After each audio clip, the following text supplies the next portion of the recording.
A millionaire mistakes a poor cleaning lady for a VIP guest at a luxury costume party. Before we dive into the story, let us know in the comments, what city are you watching from? Enjoy the story. Emily Lane was scrubbing the marble floor of the Ashton mansion with her usual dedication, knees on the ground, yellow gloves, and a spray bottle hanging from her apron pocket. The party? A luxurious costume ball, filled with bored rich people dressed as pirates, Greek gods, fairies, and astronauts in suits. But Emily wasn't in costume. The cleaning uniform was real. The dirt on the floor too. And her salary? Just as invisible as she was. Suddenly, someone stopped behind her. Shiny Italian shoes, a glass of champagne, an expensive cologne, and a deep voice. Wow, such realism. You're really taking this cleaning lady role seriously, huh? Emily slowly stood up, turning on her heels with the mop in hand. There he was, tall, charming, perfectly dressed in a black suit, with a smug smile on his face. Gabriel North, billionaire, CEO of North Enterprises, the host of the evening. She looked at him for a moment and realized he thought she was a guest dressed as a cleaning lady. Emily raised an eyebrow, held back a laugh, and played along. Well, I do like to really get into character. That wine stain in the corner nearly brought me to tears. Gabriel laughed, clearly enjoying what he thought was a performance. You're definitely the most original guest here. Everyone came in expensive costumes, and you brought a broom. Yeah, I had to fight the gardener for the best costume. Luckily, I won the coin toss, she replied sarcastically, leaning on the mop like it was a sword. I'm impressed. Really. You even got down on the floor. That's dedication. Thanks. My next act involves battling a possessed vacuum cleaner. It's going to be thrilling. He laughed out loud. You're hilarious. How come I've never seen you at one of these events before? Emily gave a sly smile. Oh, I usually come in through the back. Mysterious, too. Wow, I'm starting to think you're the best part of this party. She tilted her head, dramatically. And you're the billionaire who thinks he's complimenting a cleaning lady in costume. A second of silence. Gabriel blinked, confused, laughed again, and said, Okay, you're good. You almost had me fooled. Almost, huh? She said with a wink. Imagine if it were true. What a twist. He offered her the glass of champagne. Care for a toast, Miss Lane? Emily Lane. Seriously, that sounds like a spy's name. Now it's perfect. Cleaning lady costume with a secret agent name. Emily chuckled and accepted the glass with an exaggerated, almost comical gesture. She knew it was all a misunderstanding, but for the first time in a long while, she was actually having fun. And for the first time in a long while, someone looked at her without judgment, even if it was by mistake. They kept talking among the colorful lights, the ridiculous costumes, and the free laughter. Emily, not lying, but also not telling the full truth. Gabriel, charmed by the spontaneity of the mystery guest. Deep down, she knew the illusion wouldn't last long. But at that moment, dancing with a stranger billionaire, with the spray bottle still clipped to her apron, Emily chose to live the moment, just for one night. The next morning, while social media buzzed with photos of extravagant costumes and videos of celebrities tripping over their superhero capes, Emily Lane was on her knees again, but now scrubbing the floor of the small kitchen in the trailer she shared with her mother. The same movement as the night before, but now without lights, without music, without champagne, and without confusion involving billionaires. Just the smell of bleach, cold coffee in the sink, and overdue bills held to the fridge with a magnet that said, Smile, God loves you. Emily was 23, but life had already placed more weight on her shoulders than on many adults 3 times her age. Daughter of Lorraine Lane, a former teacher retired due to disability after a stroke, Emily had learned early to do whatever it took to keep their home, or rather their trailer, running. Her father disappeared when she was 8. A car accident with no witnesses and lots of questions. The police never solved it, and the pain just stayed locked away like a box in the back of a closet. But Emily was never one to feel sorry for herself for long. While other girls collected shoes, Emily collected cleaning cloths with names. Her favorite was Gertrude, the toughest one. While some dreamed of traveling the world, she dreamed of taking an interior design course. But for now, she was content rearranging the trailer furniture on weekends, moving the armchair like it was a bold artistic revolution. She worked for a company called Super Clean Events, a cleaning crew that specialized in high-end events. Working there meant polishing more shine than grime, and hearing more ridiculous requests than genuine compliments. But Emily had one advantage none of the others did. She knew how to laugh. She laughed at the situations, at the clients, at the do not touch signs in the marble bathrooms.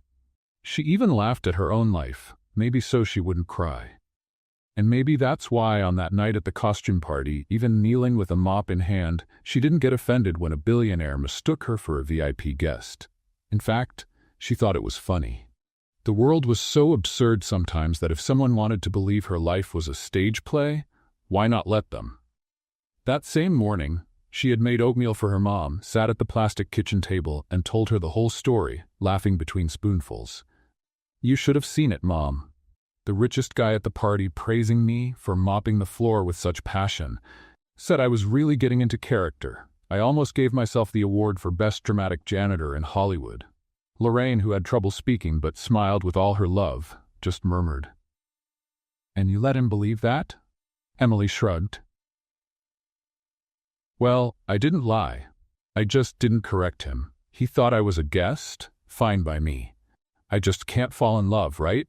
Those stories only work in telenovelas." But deep down, something in her had changed. It was like, for the first time in a long time, someone had truly seen Emily, even if it was by mistake. Sometimes, the soul just needs a moment of illusion to start remembering its worth. That same Emily who danced in the hall to the sound of jazz, laughing at herself and leaving a billionaire curious, was still the one who came home and sorted the recycling with labeled bins. But something had awakened in her that night. And who was there to notice?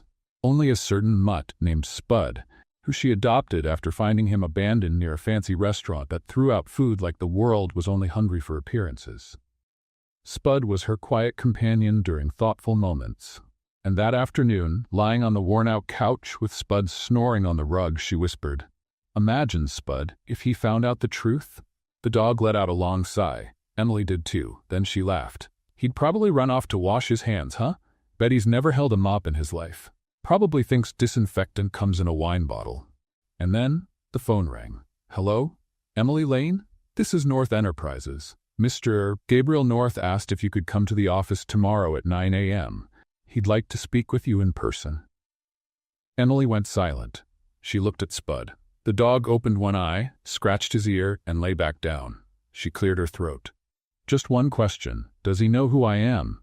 "He only said it was urgent, and that if your second performance is as good as the first, he'd have an offer for you." She hung up, stood still, then looked at her reflection in the metal spoon. "Okay, either he's going to fire me from a job I don't even have, or hire me for something even more ridiculous." Spud barked. Emily got up. "Time to scrub the sneakers with our best cleaner, Spud, because tomorrow the cleaning lady's going upstairs to the boss's floor." Gabriel North didn't know what silence was. Not the real, deep, unsettling kind. His life was filled with noise, contracts, meetings, phones ringing, notifications flashing across multiple screens. He was the kind of man who slept with his phone next to the bed and woke up at 5 a.m. to meditate. For exactly 3 timed minutes, CEO of North Enterprises, a holding company with branches in tech, construction, events, and, ironically, even industrial cleaning. His schedule was blocked into 15-minute chunks. Even lunches had deadlines. And his heart, well, that was compartmentalized too. Ever since the divorce from Harper, a socialite whose main goal in life was to be photographed without repeating the same earrings, Gabriel avoided any relationship that didn't fit neatly into a spreadsheet. He had a son, Noah, 8 years old, who lived with him every other week. Gabriel tried to be a present father, in his own way. He hired the best tutors, paid for the most exclusive camps, and bought every toy advertised on TV. But still, the boy seemed to prefer talking to the driver rather than his own father. Gabriel didn't see that as a failure, just another variable that was hard to calculate. But then came the party. That damn costume party. He hadn't even wanted to go. His business partner insisted to keep up appearances with investors and sponsors of the city's new architectural project. Gabriel showed up dressed like a secret agent on a business mission, basically just himself, but with a fake lapel pin and a smile more forced than usual. He was bored, surrounded by people in feathers, sequins, and champagne spilling all over floors that probably cost more than a new car. That's when he saw her, a woman crouched in the middle of the ballroom, cleaning up a wine stain with the kind of focus you'd expect from someone winning an award. And what did he think? Fantastic. A guest who really takes realism seriously. There was something about her. Not in an exaggerated beauty way, though she was beautiful in a very natural kind of way. Her features were bright, her cheeks flushed, and her eyes had this look like they were laughing at the world, even when she was serious. It was something else. It was her presence. The way she didn't seem to be trying to impress anyone. As if she just didn't care, like she belonged there in her own way. That's why he walked over. Why he called her dedicated, impressive, and assumed she was an actress or some kind of performance artist hired to entertain the guests. And that's why he was drawn to her, even if he didn't quite know why. She laughed at his jokes, teased him back. She was witty without being rude, smart without trying to prove anything. She told him her name, Emily Lane, and he remembered it like it was some precious secret. But the next morning, reality came knocking. The video of their conversation had already gone viral. Billionaire flirts with real cleaning lady at elite party? Just a misunderstanding or an unlikely romance? TikTok explodes over hilarious moment between CEO and cleaning staff. And the comments? A storm of theories, jokes, and public humiliation for Gabriel. For the first time in years, he found himself vulnerable to public opinion. And for a man like him, that was the ultimate sin. But instead of pushing him away, it pulled him closer. Because when he rewatched the video, something became clear. She knew. Emily knew he'd mistaken her for a guest. And instead of correcting him, she played along, with style, with irony, with confidence. And if there was one thing Gabriel North respected, maybe even more than money, it was authenticity and courage. So that morning, he called his personal assistant. Find out who Emily Lane is, where she works. I want her at the headquarters tomorrow at 9 a.m. Under what reason, sir? Tell her, I have an offer, one she won't want to refuse. He hung up, and for the first time in a long while, he stood by the window of his building. Looking out at the city he helped build, and wondering where she might fit in the puzzle. The next day, Emily walked into North Enterprises, wearing her best jeans, some old sneakers she cleaned with a toothbrush, and a turtleneck she borrowed from her neighbor. She tied her hair up in a messy bun and put on strawberry-colored lipstick because, you never know, she thought. The lobby was big enough to host a basketball game, with room left over for a wedding. Elegant receptionists, modern art, security everywhere. Emily swallowed hard but kept her head up. Let's have a little fun for those who read the comments, shall we? Type hot dog in the comments. Only the ones who made it this far will get it. Now let's get back to the story. I'm here to see Mr. North.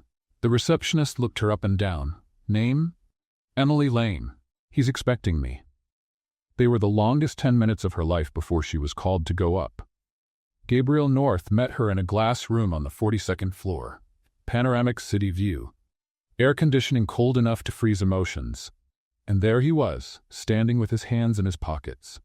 Emily Lane, Gabriel North, she matched his formal tone. Nice to see you again, with less confetti and more concrete this time. He laughed. You surprised me, and that doesn't happen often. Must be a gift all cleaning ladies have in disguise. Or maybe the talent of women who know how to handle the unexpected. Silence, but not the awkward kind. A curious kind of silence. He stepped closer. I want to make you an offer. I saw how you handled a situation off script. That's rare anywhere, especially in the corporate world. If it involves cracking jokes about mops during meetings, I'm in. Actually, I want you to lead the creative setup of our new company building. The whole space. A modern, functional, accessible concept. You'd have full creative freedom. Her eyes widened. Are you serious? Very. And I'll pay you 5 times what you make cleaning ballrooms. What if I tell you I've never done anything like that before? Then I'd say the best people are the ones who start doing what they love, even before anyone pays them for it. Emily crossed her arms, thinking. So now you're trying to turn a cleaning lady into a luxury designer. Is that it? I want to see what happens when real talent is put in the right place. She looked straight at the man in front of her. Wealthy, powerful, cold on the outside, but with a spark in his eyes she hadn't seen at the party. Emily smiled. All right, but just so you know, my favorite color palette is anything that doesn't stain easily. Gabriel held out his hand. Welcome to the project. She shook it firmly, and in that handshake 2 completely different worlds really started to collide. No longer by accident, but by choice. On her first day as a temporary creative consultant, Emily Lane arrived at the North Enterprises headquarters with courage on her face and fear tucked deep in her backpack.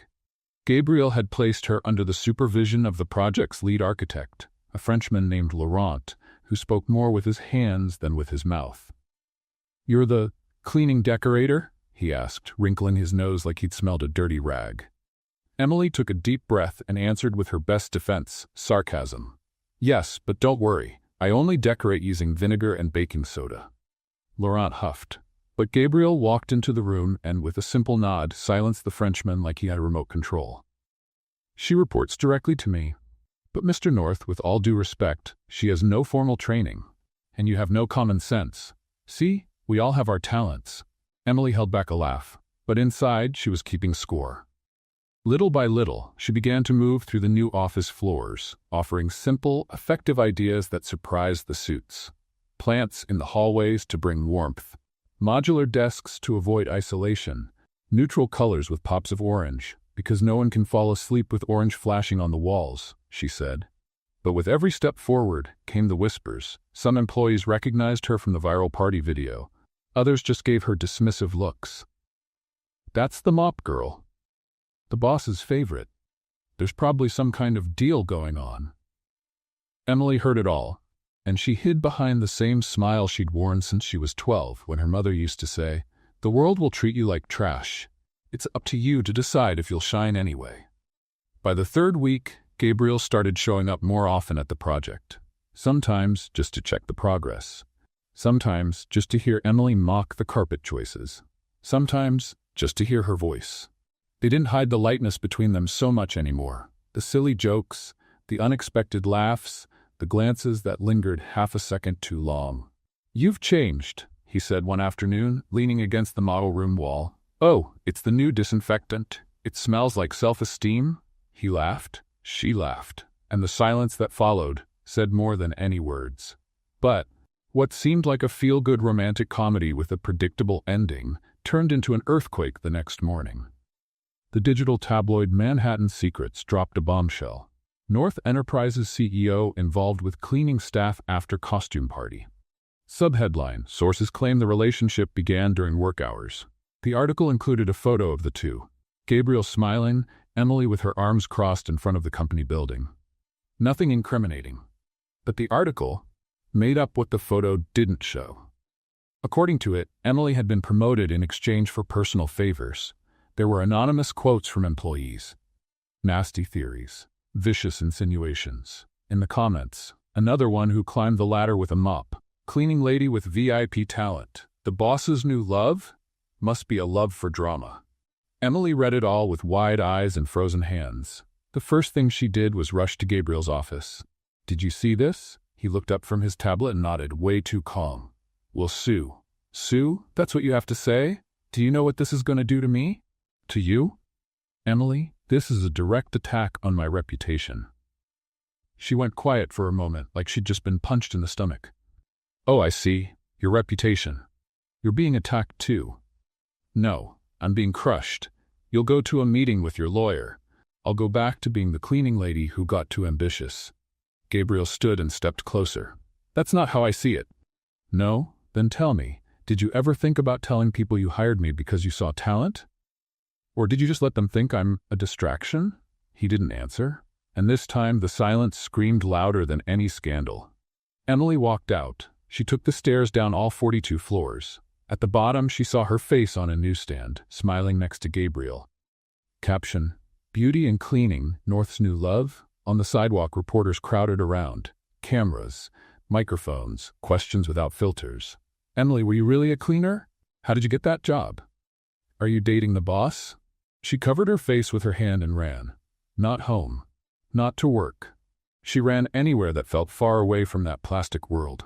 Meanwhile, at Gabriel's penthouse, his personal assistant asked, "Would you like PR to release a statement saying Ms. Lane is a part of the company?" He thought for a few seconds, then replied coldly, "No, don't say anything. Let the story die." But what he didn't realize was that by staying silent, he ended up confirming the lie, and Emily found out, not from the news, but from someone she trusted. The company's receptionist, Mrs. May, found her the next afternoon, sitting on the trailer steps, holding a glass of milk with swollen eyes. "He didn't say a word, dear. Nothing. As if you didn't exist."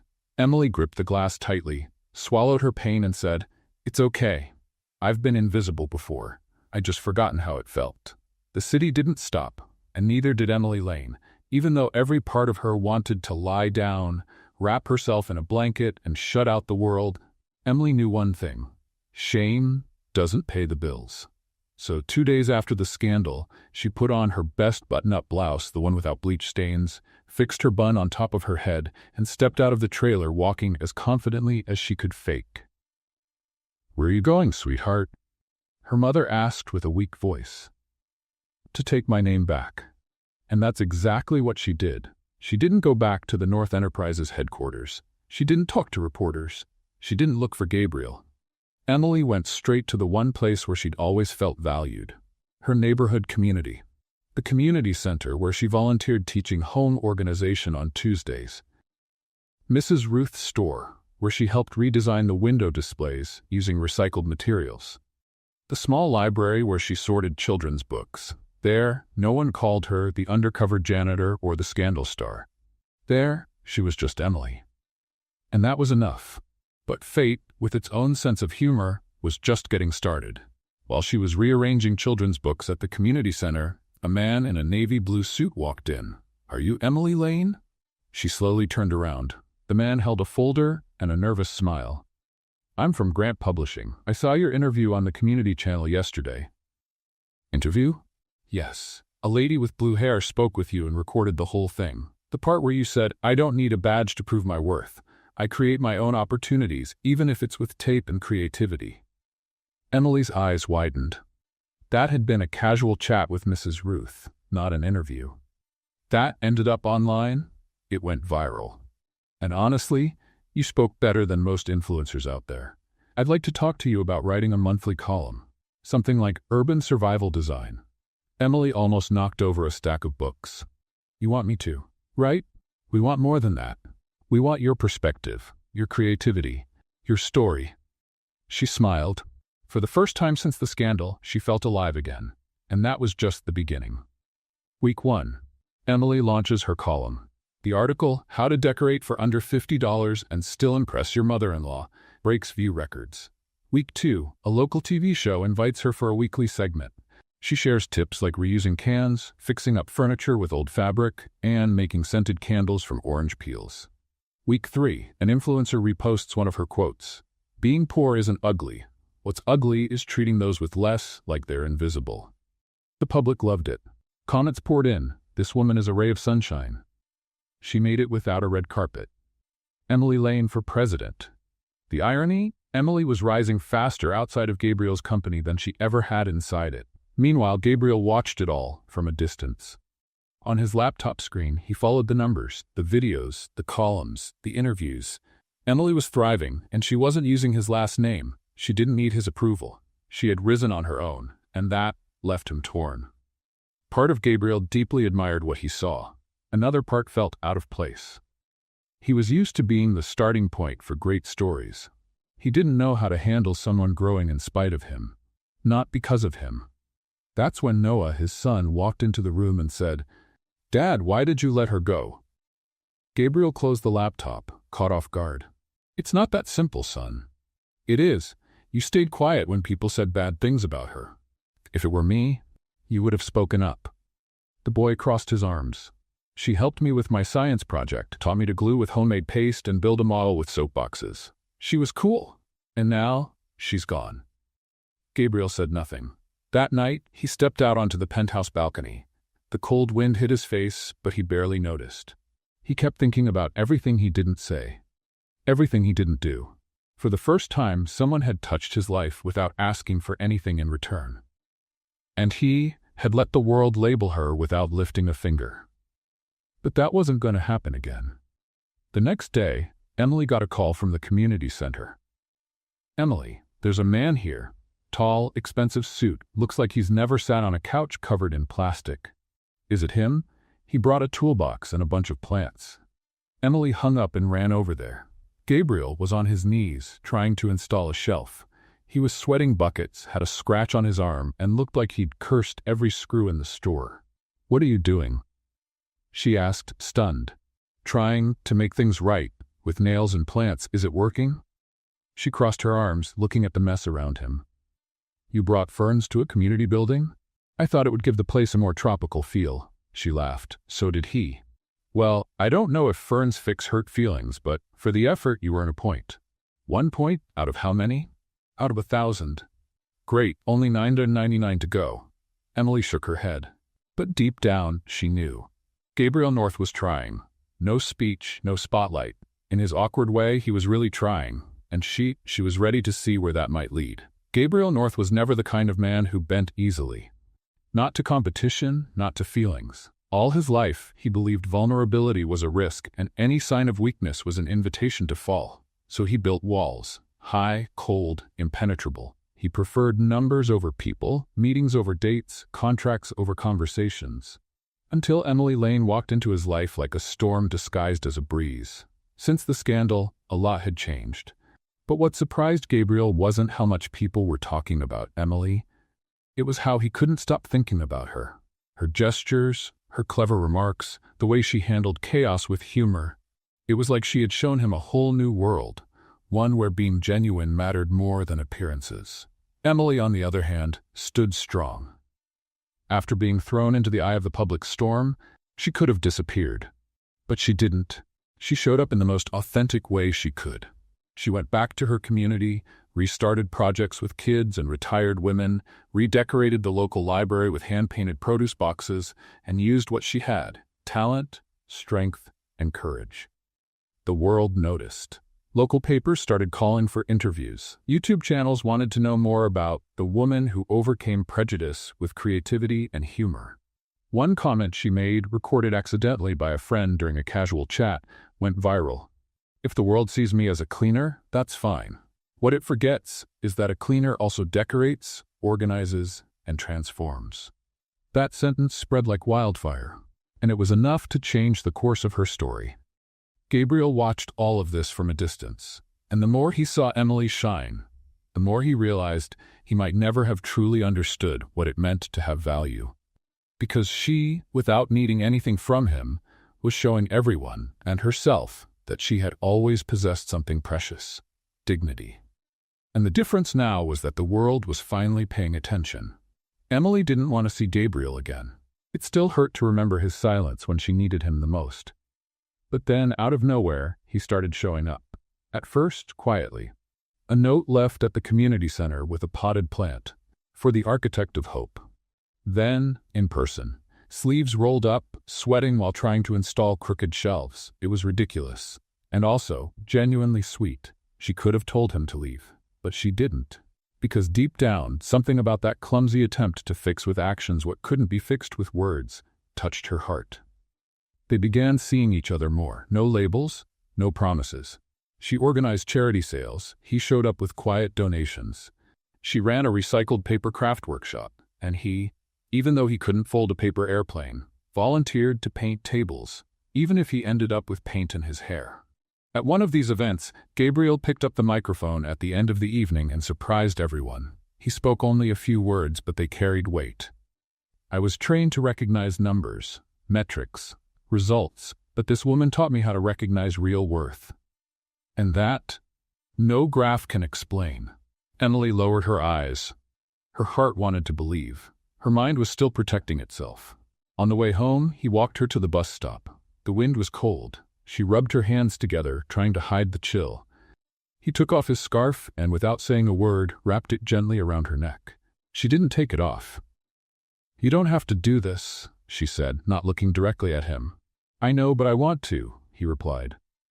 They stood in silence for a few seconds. Then she smiled, that crooked half-smile he loved so much. "You're getting dangerous, Gabriel. You don't make me angry like you used to." He let out a quiet laugh. "Maybe I'm learning how to be human." And there, on the cold sidewalk, two completely different worlds began to truly meet. Not with kisses, but with actions. Not with promises, but with changes. Gabriel started to listen more. He cut back on work. He began taking Noah to gatherings at the community center. And for the first time in a long time, father and son laughed together without needing expensive toys or fancy outings.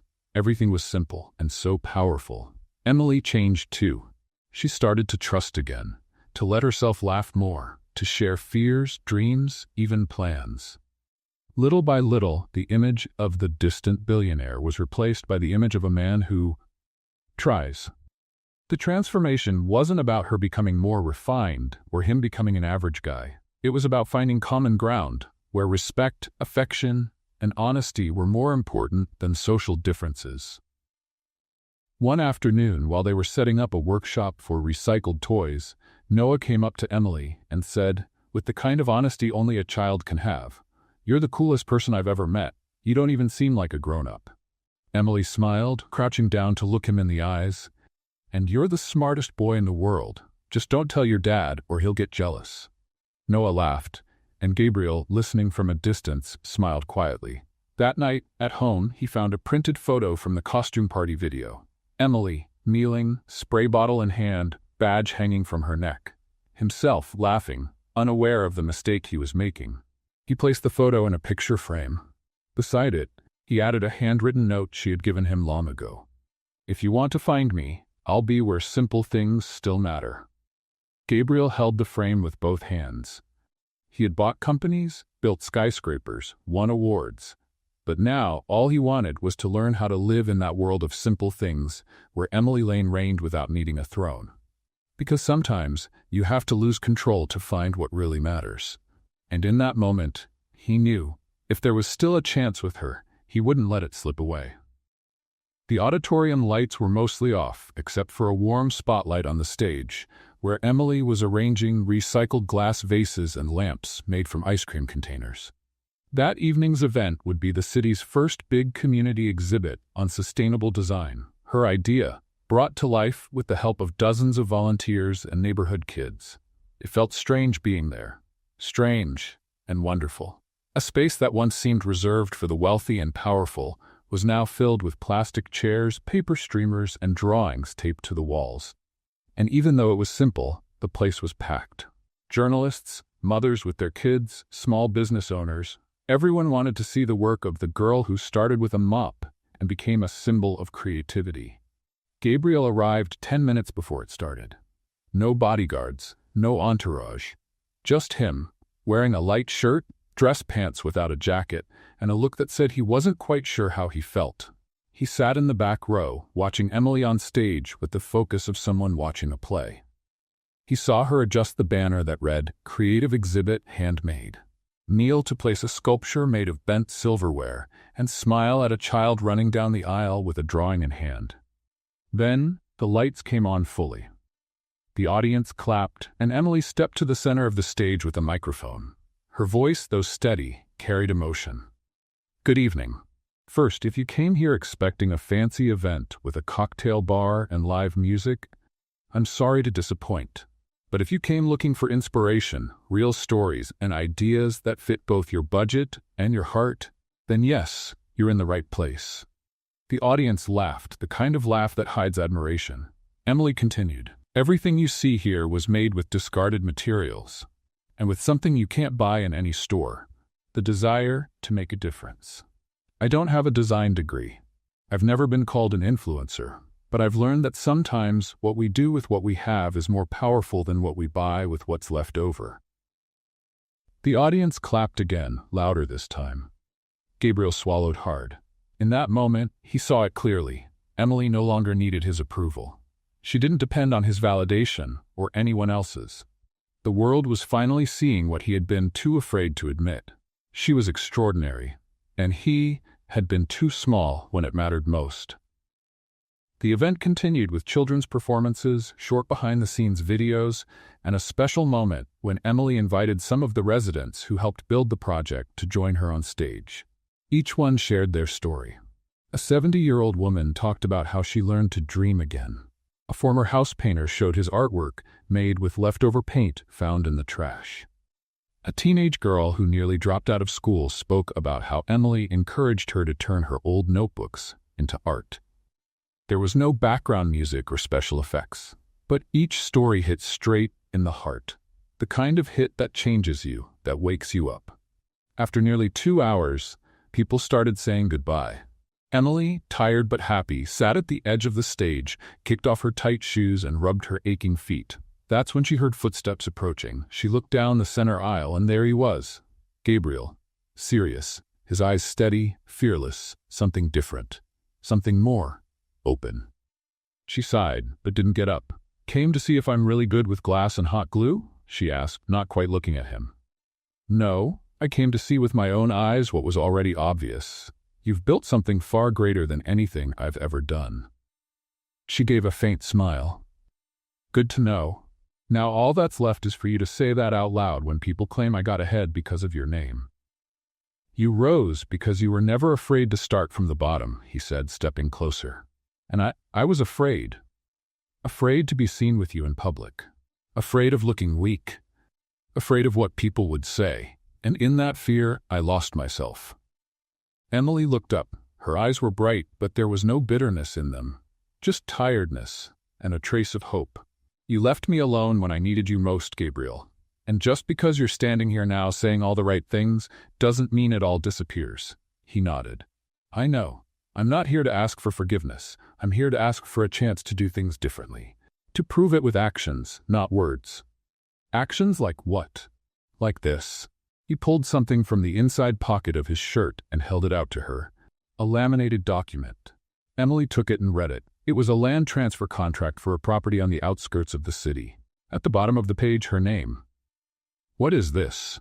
"A donation. For you to build your own community development center. The Emily Lane Project, independent from me. No ties to North Enterprises. Just yours." She stayed silent for a long moment. "You're really willing to give this up without putting your name on it?" "You're the one who taught me the difference between getting credit and having purpose." She closed her eyes for a second. When she opened them, he was still there, standing, waiting, vulnerable. Emily stepped off the stage slowly, stood face to face with him. "You took a long time to get here." "I know."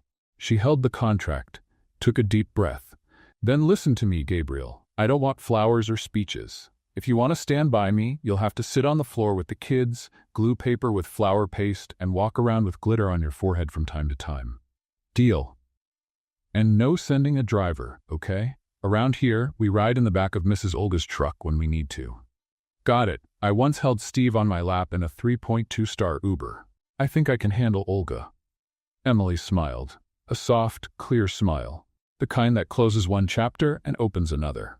There, between recycled planters and paper flags, under lights she had hung with nylon thread, Gabriel and Emily took their first real step. Not a step back into the past, but one toward what they could build together, with dirty hands, feet on the ground, and hearts wide open. The week after the event was one of the calmest Emily had experienced in years. Not because everything was fixed or life had stopped making demands, but because, for the first time, she was at peace with her own choices. She now knew exactly who she was, what she was capable of, and how far she'd come without shrinking or hiding to meet anyone's expectations. Gabriel seemed like a different man, too. After the event, he started showing up at the community center every day, sometimes to help, other times just to sit in the shade and watch.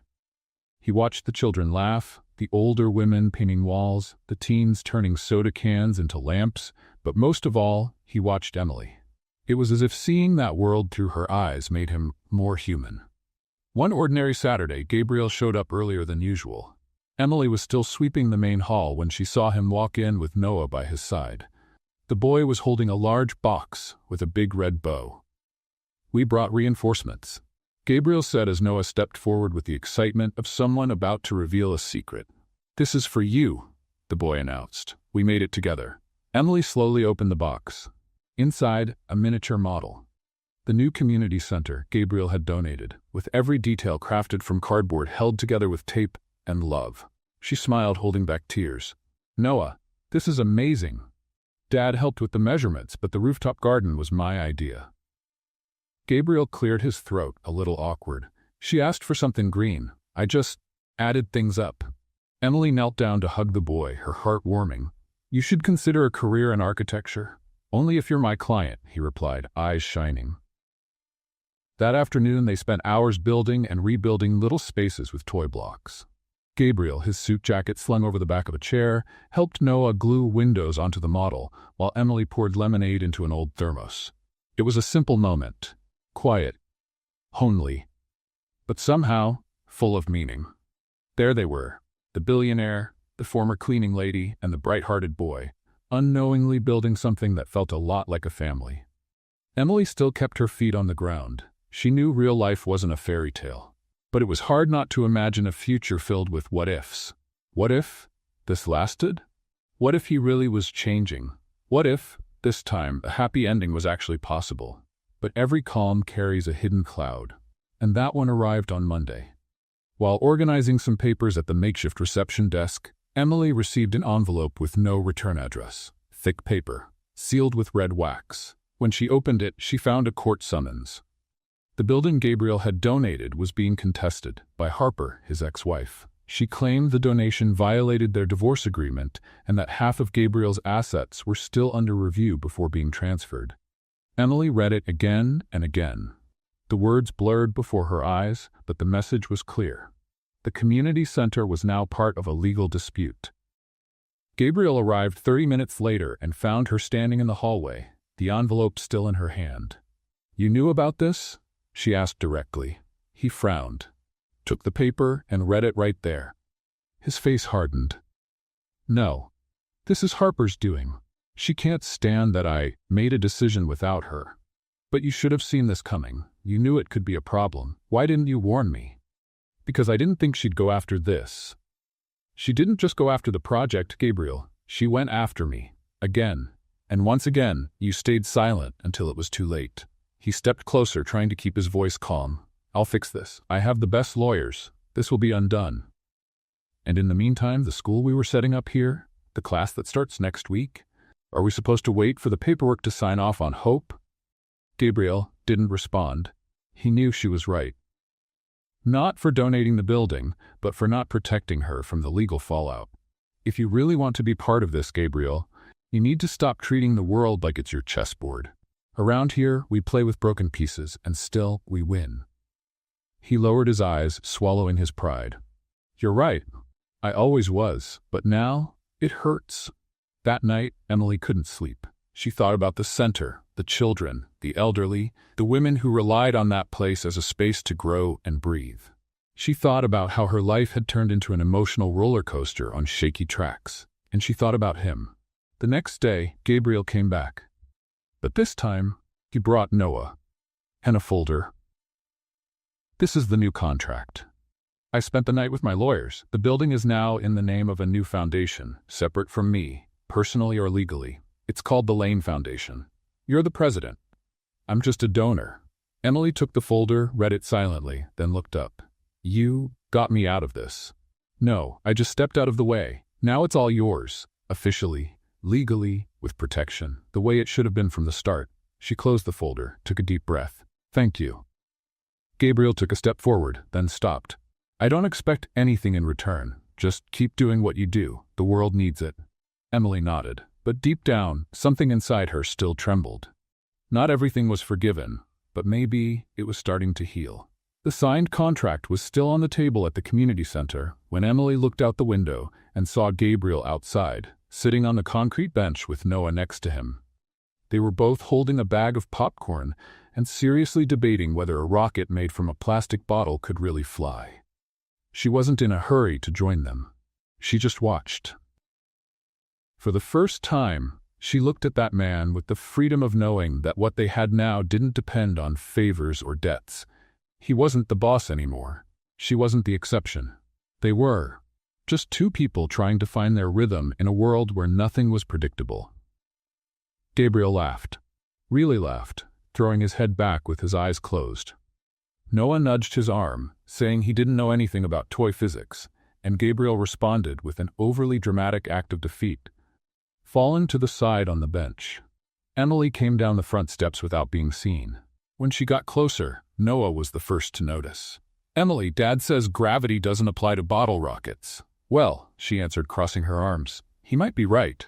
Some adults' egos also seem to float way above the clouds." Gabriel pretended to be offended. "Was that a jab at me?"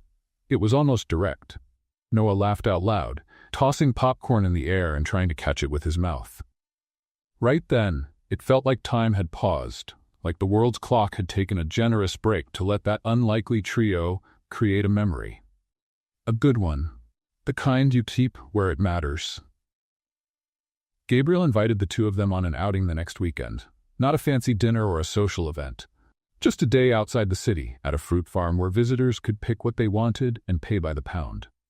Emily found the invite odd. Him? A billionaire? At a farm? "You sure you won't collapse if the ground isn't paved?" she joked. "Only if I step on a worm and it yells out my social security number," he replied.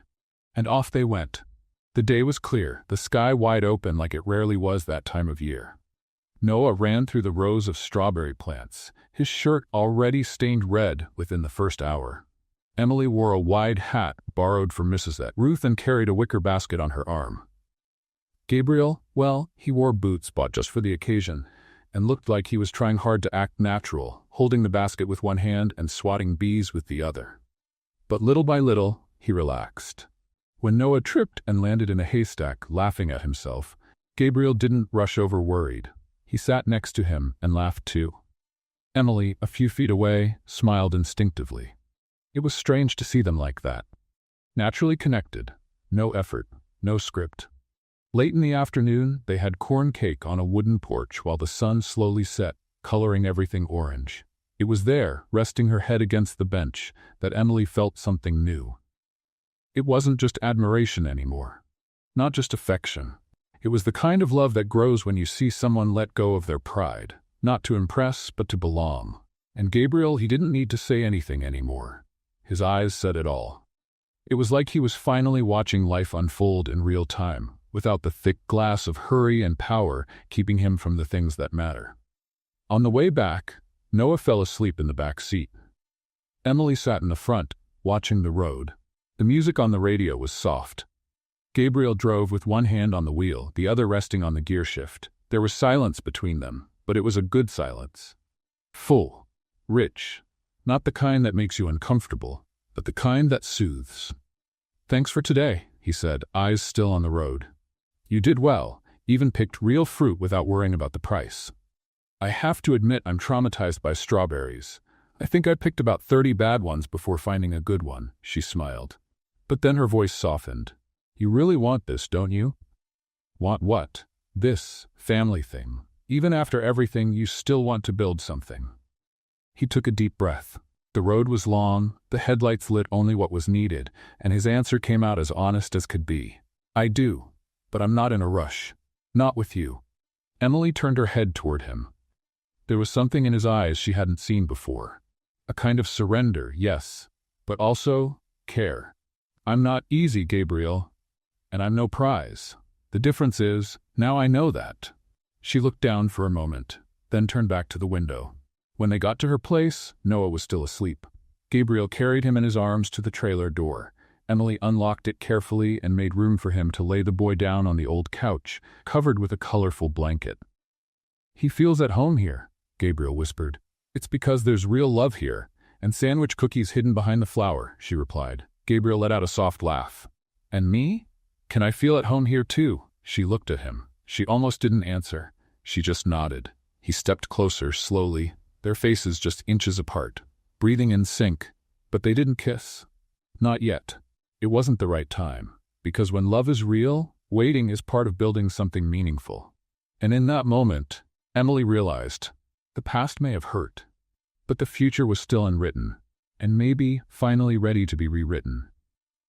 The calm settling between Emily and Gabriel was like an autumn morning, warm, beautiful, quietly fragile. And like any season that's too calm, it always carries the promise of sudden change. Life at the community center continued steadily. Emily was leading the new children's workshop wing, Gabriel helped with building improvements, and Noah already called the main room my second home. Everything seemed at last in place. Emotional stability, mutual respect, trust. But as Emily knew too well, when life starts feeling too good, it's often because something is about to fall apart.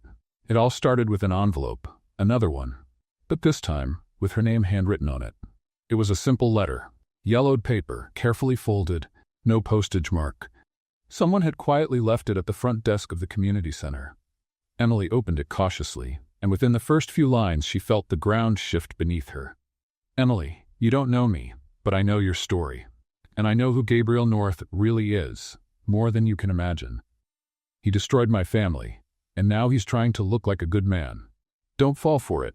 I have proof. The letter was signed by Valerie Whitmore, a name Emily had never heard before. But in the following paragraphs, the woman gave too many details to be making it up. The name of the company Gabriel used to be a partner in, the multi-million-dollar bankruptcy case that affected dozens of families, including hers. The letter didn't just accuse, it gave dates, places, and context. It was clear, articulate, and disturbing. Emily read every line twice. Then, without saying a word to anyone, she left early. She didn't want to confront Gabriel until she was sure. But she couldn't look at him either, not until she understood what was behind that piece of paper. That night, she spent hours digging through the city's digital records, old newspapers, forgotten blogs, business forums. And there it was, North Partners, 2014. A scandal covered up by a good PR team. Gabriel had left the partnership months before the bankruptcy was declared. Officially, he had no part in the financial collapse. But the rumors said otherwise. Some said he saw it coming, that he sold his share just before it all went under, avoiding blame and losses. Emily felt a cold ache rise through her spine. It was the kind of discovery that shattered the image she had been building of him. And worse, it was the kind of silence that, coming from Gabriel, didn't feel entirely unexpected. The next day, she showed up at the community center as usual, but something in her eyes was missing. Gabriel noticed and tried to come closer, but she stepped aside. Avoided him. He was confused. Did something happen? She looked at him for a moment. She wanted to ask right then, but there were kids nearby, no one nearby. "We'll talk later," was all she said. Later, after everyone had left, she called him into an empty room, closed the door, slowly laid the letter on the table. "Let's play a game with anyone just reading the comments? Write Pepsi Cola in the comments. Only those who got this far will understand. Now back to the story." Gabriel read in silence. He didn't try to deny it, didn't fake surprise. He just looked at the envelope, then at her. "So you know." Emily crossed her arms, her breath tight in her chest. "You knew this was out there, that this existed, and you never told me. Why?" "Because I didn't think it mattered." She let out a bitter laugh. "Didn't matter? You leaving a company that ruined families, right before it collapsed, and never being held accountable. That's not important. I left because I saw it was going downhill. I tried to warn the others. They didn't listen. I protected what was mine. And what about the others? Who protected them?" He sighed, rubbed his face, sat down. "I did what any businessman would have done. I acted within the law." Emily stepped closer slowly. "But what about your conscience?" Silence. Gabriel didn't answer, and that silence hurt more than any confession could. She sat across from him, her heart torn between the love she felt and the sense of justice she had always stood for. "Are you still the same man from back then?" He hesitated. "I don't know. I want to believe I'm not." "So do I." She stood up and walked to the window. The sky was beginning to darken. "The problem isn't what you did in the past, Gabriel. It's what you didn't have the courage to tell me. I opened my life to you. I let you in, and you kept that part locked away." He stepped closer. "I was afraid that everything we built would fall apart because of something I didn't know how to explain. And now," she turned to him, eyes full, "what are you going to do now?" He took a deep breath. "Whatever it takes." But she shook her head and took a step back. "I don't know if that's going to be enough, Gabriel, because what I need right now isn't a perfect answer. It's the truth. And that's something you still haven't given me. Gabriel stood still, watching her walk away, knowing that once again silence, his most comfortable weapon, had become his biggest mistake. Emily left the room, left the building, left his life, at least for now. Outside, the wind was strong. The little flags at the entrance fluttered as if they too felt that something had broken. She walked down the sidewalk to the bus stop, sat down, looked at the sky, and asked herself, how many times can a heart be tested? In the days that followed, the community center felt emptier, even though it was full. The classes went on, the kids ran through the halls, Noah showed up with his drawings and ideas for new projects. But Emily was different, less smiling, less talkative, less present. She was there, but she wasn't. Gabriel saw it every time they crossed paths. Her smile didn't reach her eyes. Her tone was more reserved. She didn't completely avoid him, but she didn't let him get close either. And he knew why. He knew he had broken something, not through an action, but through a lack of one. And now saying sorry wasn't enough. He would have to show it, prove it, and maybe, more than anything, earn it. It was on a Wednesday afternoon that he decided to do the only thing he truly knew how to do, use his power to fix what he had helped break. But this time, it would be different. No spotlight, no press release, no company involvement. Gabriel returned to the same neighborhood where years ago the collapse of his old company caused a wave of job losses and despair. The area still bore the scars: shuttered stores, abandoned buildings, families in debt. He didn't show up in a fancy suit or with prepared speeches. He wore jeans, a rolled-up shirt, and carried a folder under his arm. He knocked on doors, spoke with people he hadn't seen since 2014, listened to stories he didn't want to hear. People who lost everything, people who never recovered, people who hadn't forgotten. And most of all, people who said, you knew, you just didn't want to get involved. He didn't argue. Not there. Not with them. He just listened, took notes, name by name, case by case. Then went home and spent 2 full days with a legal team reviewing old contracts, analyzing forgotten files, gathering everything that could still be fixed. Gabriel North, the billionaire who used to outsource any emotional effort, was now personally creating a compensation fund with his own money. No tax benefits, no public campaign. The project got a name: New Start. With that fund, former employees harmed by corporate missteps would have access to microloans, job retraining, subsidized housing, and counseling. Only after all that, only after having something real to offer, did Gabriel go to see Emily. She was in the back room, sorting donations. The box of clothes was heavier than it looked, but she carried it steadily. He stopped at the doorway, silent for a few seconds. "You don't give up easily, do you?" she said, without looking up. "Not when it comes to you." She finished stacking the coats, wiped her hands on a dish towel, and turned to him. "So, are you here to explain again why you kept your past from me?" He stepped forward, but stopped a few feet away. Eye to eye. "No. I'm here to show you what I did with it." Gabriel placed the folder on the table, opened it, pulled out a thick envelope stamped with a legal seal, then a notebook full of notes, finally a card with a blue title printed on it: New Start, Community Repair Fund. Emily flipped through the documents in silence, read the names of those who would benefit, recognized some of the companies involved, saw the amounts, the clauses, the signatures. "You did this, by yourself?" "With help from good people. But yes, I started it because I needed to do what's right, because even if the world never asked for it, my conscience always would." She didn't say anything, just kept flipping through the pages. "Why now?" "Because it was only after I met you that I understood doing the right thing isn't just about avoiding what's wrong. It's about going as far as it takes to fix what we broke." She looked at him, her eyes softer now, but still cautious, like someone who had been hurt before. "And what do you expect from this, Gabriel? A thank you? Forgiveness?" He shook his head. "No, I just wanted you to know that it wasn't just words, that I heard what you said, and for the first time I did something. Not for me, but for everyone I hurt along the way." She closed the folder, rested her hands on top of it, and took a deep breath. "You know what I admired the most about all of this?" "What?"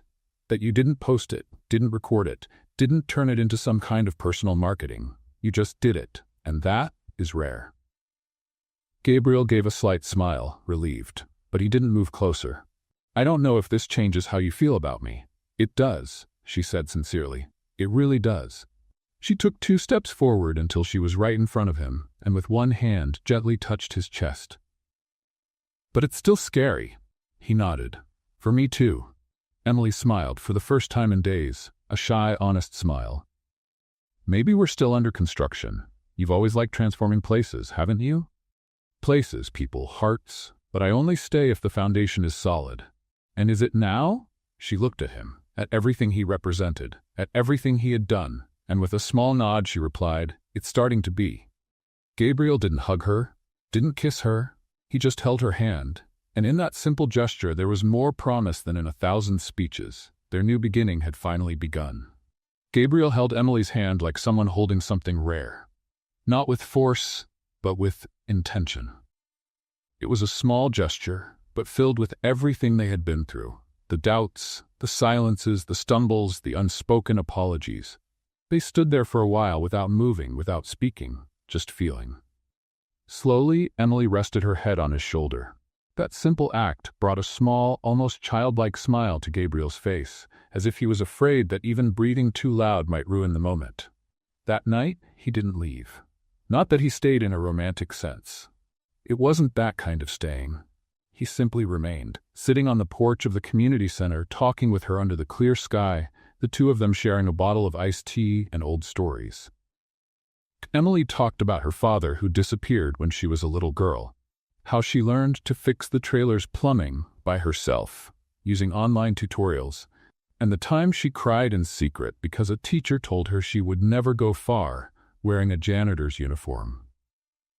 Gabriel listened like someone listening to a song they don't want to end. And for the first time, he shared details he'd never told anyone. He spoke about the emptiness of growing up surrounded by money, the coldness of his parents, the marriage with Harper that was always more of a business deal than a union of souls. And about the fear, the constant fear of never being enough, even when he already had everything. It was there, between shared stories and comforting silences, that their love took on new depth. It wasn't that enchanted love of curious glances or clumsy flirting anymore. It was a mature love. Aware. Committed. The next day, Noah showed up holding a big piece of poster board. I want to show you my new project, he announced, smiling. It was a large, colorful drawing where he, Emily, and Gabriel were standing side by side in front of a house with a red roof and a dog, clearly Steve, jumping in the yard. This is our house. For when you get married. Emily's eyes widened in surprise. Gabriel cleared his throat, trying to hide his reaction. Oh yeah? She asked, trying to stay light. Noah nodded, very sure of himself. I've already decided. You two belong together. And I like you, Emily, more than the other girlfriends Dad had before. You're different. You listen. You don't treat me like a silly kid. And Dad, he's better when he's with you. Gabriel didn't say anything, but Emily noticed him swallow hard. Noah looked at both of them and added, So, when's the wedding? Emily and Gabriel looked at each other, surprised by the boy's honesty, but also touched. It wasn't pressure, it was a pure wish. Childish, yes, but true. Emily knelt down so she was at his eye level. Well, that's something we need to talk about carefully, you know? It takes time, planning. But you already love each other, don't you? She looked at Gabriel. He looked back, and he answered without hesitation. Yes. We love each other. Emily was quiet for a moment, letting the weight of that simple phrase settle in. Then she looked at Noah and smiled. Then I guess you can start drawing the invitations. The boy celebrated like he'd just gotten an early Christmas present, running in circles with the poster board in his hands. Emily and Gabriel laughed, caught somewhere between relief and surprise. After that, everything started falling into place with an ease that felt almost magical. Gabriel began stopping by the trailer more often. Sometimes for dinner, sometimes just to hear Emily hum while she cooked. He offered to fix the place up, but she turned him down. This place has history. If we ever move in together, we'll build something new, together. But this is my foundation. Gabriel respected that, and truthfully, he started to enjoy that simpler world. He learned how to use real tools, fixed an old cabinet with the help of one of Noah's videos, and even burned the rice trying to surprise Emily with lunch. They no longer needed grand gestures. They were connected through the little things, the small acts. The presents. One Friday night, Gabriel took her for a walk through a botanical garden that only opened at night on special occasions. Lanterns lit the trails, and the scent of the flowers was strong in the air.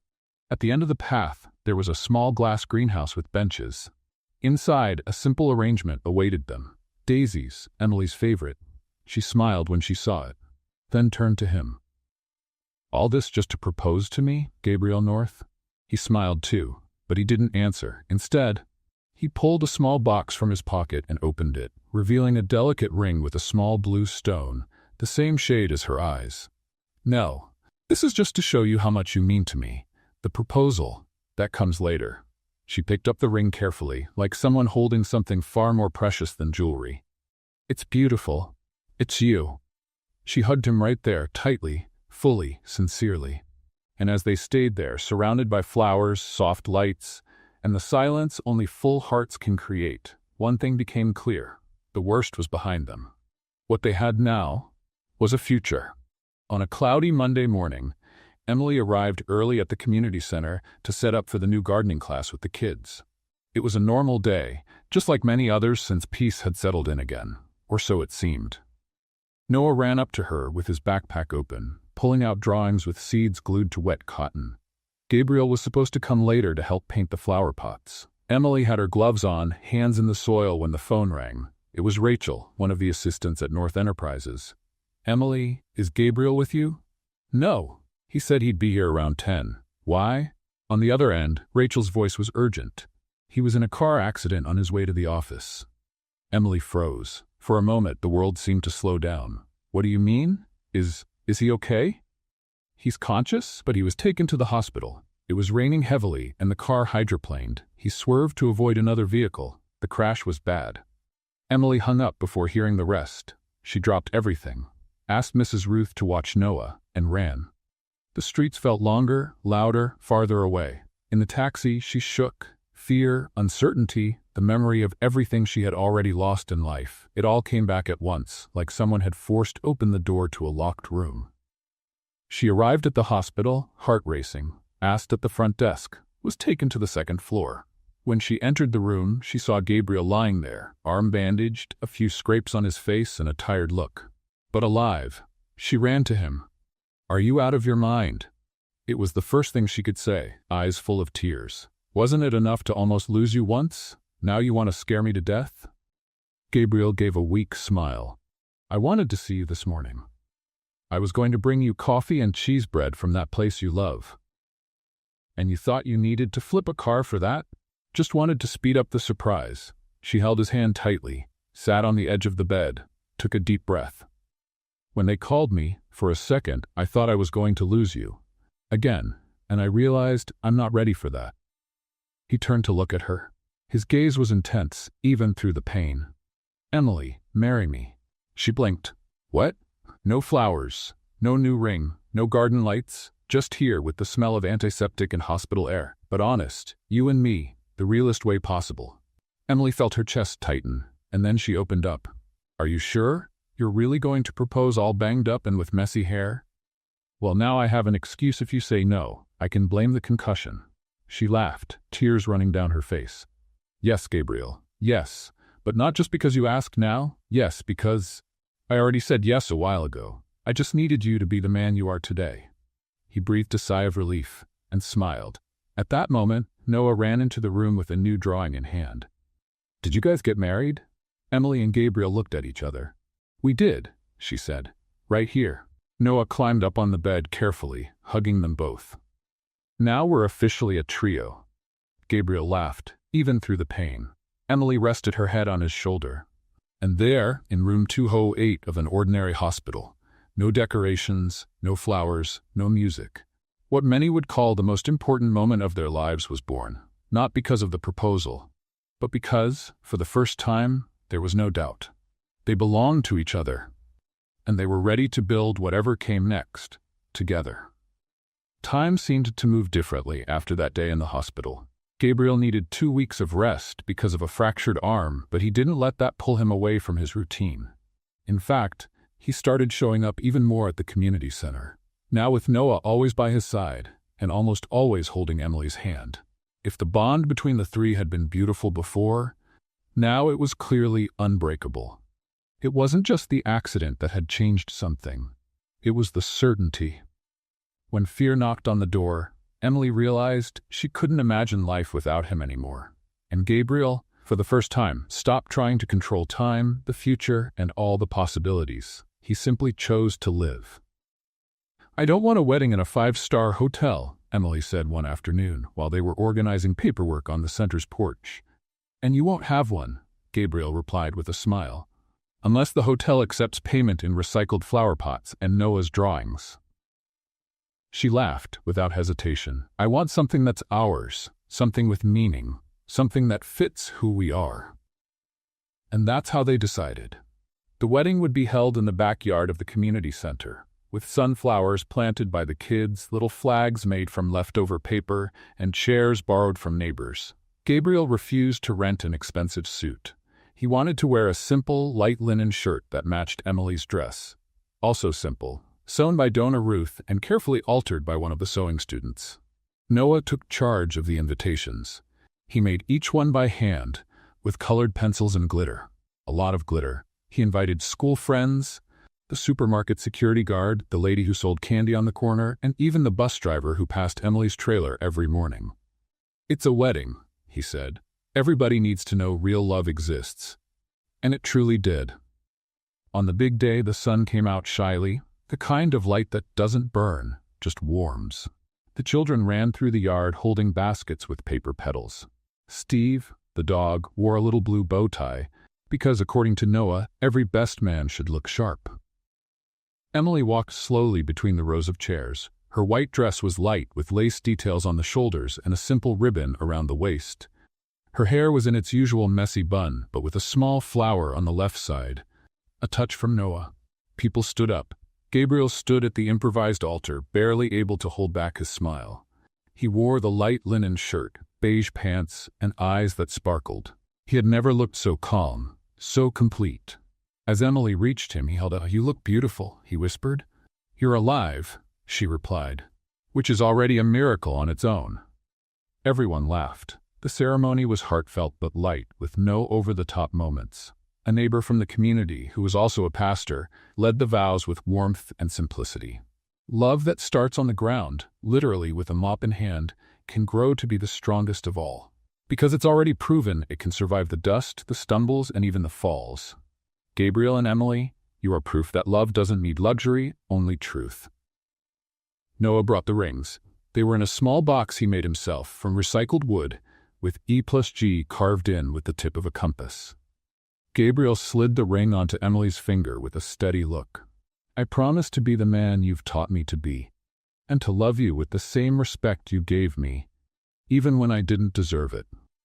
Emily, with slightly shaking hands, placed the ring on Gabriel's finger. "I promise to laugh with you, grow with you, and keep telling you the truth, even when you don't want to hear it." The guests applauded. Steve barked. The kids tossed the petals, and their kiss came naturally, like everything between them, real, strong, and sincere. The reception was a mix of celebration and community. There was a cake with a lopsided top, soda in plastic cups, music played by a local guitarist, and plenty of dancing in the middle of the yard. Noah gave a speech, handwritten and with a few made-up words, saying that now his life was a little more colorful and tasted like cornbread. "Emily is my mom at heart, and now Dad has someone to tell him when he's wrong. I think that's important," Emily cried. Gabriel did too. At the end of the afternoon, when most of the guests had left, the three of them sat together on the steps of the community center, barefoot, holding hands. "You know," Emily said, watching the sky change colors, "sometimes I still feel like I'm dreaming." Gabriel glanced at her. "I dreamed about you for a long time. I just didn't know you had a name and a messy bun. And a mop," she added, laughing. "Especially the mop."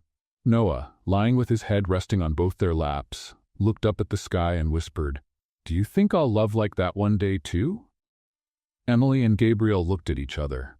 "You will," Gabriel replied, "but you have to start by loving who you are. And never let anyone convince you that you're worth less just because your shirt is wrinkled or your shoes aren't new," Emily added. Noah smiled drowsy. "All right then, but when I get married..." I want brigadeiros at my party, okay? Deal, they both said at the same time. There, among laughter, bits of confetti, and the soft evening light, a new chapter was beginning. The story that started with a misunderstanding, a dirty floor, and a sideways glance now closed with a kiss of love, a meaningful yes, and a boy wrapped in both their arms. It wasn't a fairy tale. It was better. It was real.